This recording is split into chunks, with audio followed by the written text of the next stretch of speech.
मनोजवं मारुततुल्यवेगं जितेन्द्रियं बोधे मतावरेष्टं वातात्मजं वानरयूथमुख्यं श्रीरामदूतं शरणं प्रपद्ये श्रीरामदूतं शरणं प्रपद्ये। अतुलितबलिधामं हेमशैलाभदेहं धनुजवन कृशानुज्ञानिनामकृगड्यं सकलगुणनिधानं वानराणामधीशं रघुपतिप्रियभक्तं वातजातं नमामि। अतुल बल के धाम सोने के पर्वत सुमेरु के समान कांति युक्त शरीर वाले दैत्य रूपी वन को ध्वंस करने के लिए अग्नि रूप ज्ञानियों में अग्रगण्य संपूर्ण गुणों के निधान वानरों के स्वामी श्री रघुनाथ जी के प्रिय भक्त पवन पुत्र श्री हनुमान जी को मैं प्रणाम करता हूँ। पवन तनय संकट हरन मंगल मूर्ति रूप राम लसन सीता सहित हृदय बसहु सुरभूप जामवंत के वचन सुहाए सुन हनुमंत हृदय अति भाए तब लगी मोहि परिखे हूँ तुम भाई सहि दुख कंद मूल फल खाई जब लगी आवो सीता ही देखी जब लगी आवो सीता ही देखी होए ही काजू मोहि हरस विशेषी होए ही काजू मोहि हरस विशेषी यह कही नाही सवही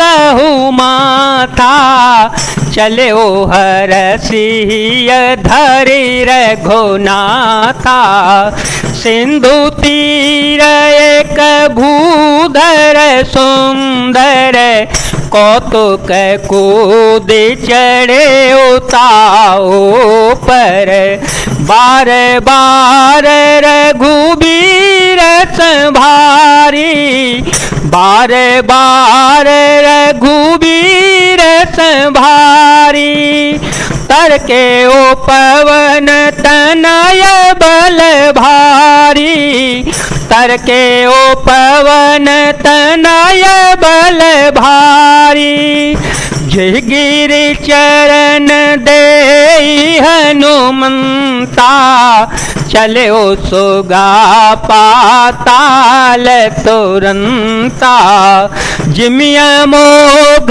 रघुपति कर बाना एहे भाते चले ओ हनुमाना जलनिधि रघुपति दूत बिचारी जलनिधि रघुपति दूत बिचारी ते में ना कहो ही श्रमहारी ते में ना कहो ही श्रमहारी मंगल भवन मंगल हारी द्रवहो तो दशरथ अजीर विहारी।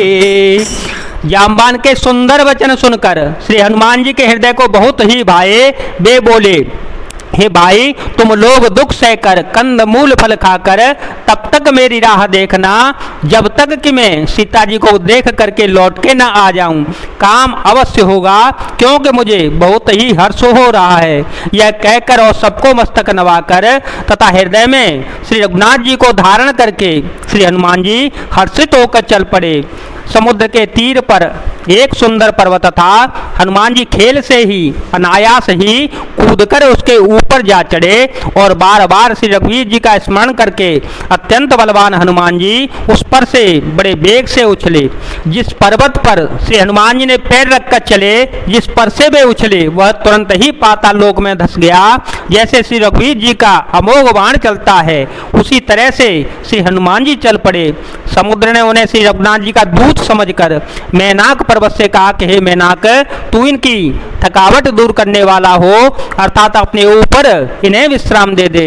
हनुमान ते ही परसा कर पुनि कीन प्रणाम, राम काजो के ने बिनु मोहि कहाँ विश्राम।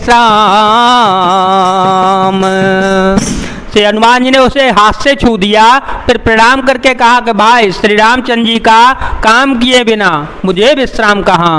जात पवन सुत देव देखा, जाने कहो बल बोधे बेशेषा, सुरता नाम अहिन के माता, पठये आई कही ते बाता, आजो सुर मोहि दीन हारा, आजो सुर मोहि दीन हारा, सुनत वचन कह पवन कुमारा, सुनत वचन कह पवन कुमारा, राम काजु करि फिर में आवो, सीता कहे सोधे प्रभु ही सुनावो,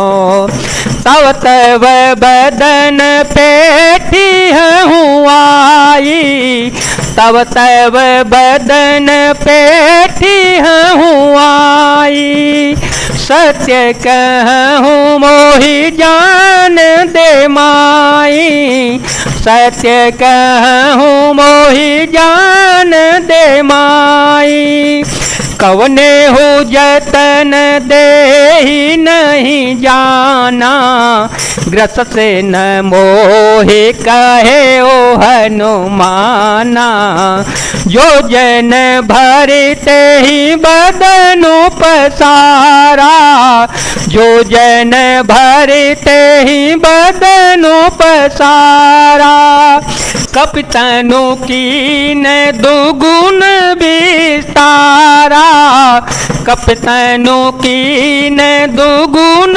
विस्तारा, सोरह जो जन मुख ते ही ठयो, तुरत पवन सुत बते सभयो, जस जस सुर सा बदनु बढ़ावा, तासु दोन कपि रूप देखावा, सत जो जन ते ही आनन कीना, अति लघु रूप पवन सुतलीना। देवताओं ने पवन पुत्र श्री हनुमान जी को जाते हुए देखा। उनकी विशेष बल बुद्धि को जानने के लिए परीक्षार्थ उन्होंने सुरसा नामक सर्पों की माता को भेजा। उसने आकर श्री हनुमान जी से यह बात कही कि आज देवताओं ने मुझे भोजन दिया है। यह वचन सुनकर पवन कुमार श्री हनुमान जी ने कहा, श्री राम जी का कार्य करके मैं लौट आऊं और सीता जी की खबर प्रभु को सुना दूं, तब मैं आकर तुम्हारे मुंह में घुस जाऊंगा, तुम मुझे खा लेना। हे माता, मैं सत्य कहता हूं, अभी मुझे जाने दे। जब किसी भी उपाय से उसने जाने नहीं दिया, तब श्री हनुमान जी ने कहा, तो फिर मुझे खा न ले। उसने योजन भर 400 कोस में मुंह फैलाया। तब श्री हनुमान जी ने अपने शरीर को उससे दूना बढ़ा लिया। उसने 16 योजन का मुख किया। तब श्री हनुमान जी तुरंत ही 32 योजन के हो गए। जैसे जैसे सुरसा मुख का विस्तार बढ़ाती गई, श्री हनुमान जी उसका दूना रूप दिखलाते थे। उसने 100 योजन 400 कोस का मुख किया। तब श्री हनुमान जी ने बहुत ही छोटा रूप धारण कर लिया। बदन पैठी पूनी बाहर आवा, मांगा बेदाताए सेरो नावा, मोहि सुर जे लागी पठावा, बुद्ध बल मर मुतोर में पावा। राम सिया राम सिया राम सिया राम, सिया राम जय जय राम। और वे उसके मुख में घुसकर तुरंत फिर बाहर निकल आए और उसे सिर नवाकर विदा मांगने लगे। उसने कहा, मैंने तुम्हारे बुद्धि बल का भेद पा लिया जिसके लिए देवताओं ने मुझे भेजा था। राम का जो सब करी हो, तुम बल बोधे निधान, आशीष दे गए सो हरसि चले ओ हनुमान। तुम श्री रामचंद्र जी का सब कार्य करोगे क्योंकि तुम बल बुद्धि के भंडार हो। या आशीर्वाद देकर वह चली गई। तब श्री हनुमान जी हर्षित होकर चल पड़े। जय जय सिया राम, जय वीर हनुमान जी महाराज, जय भोलेनाथ, जय दीनानाथ, जय शिव शंकर।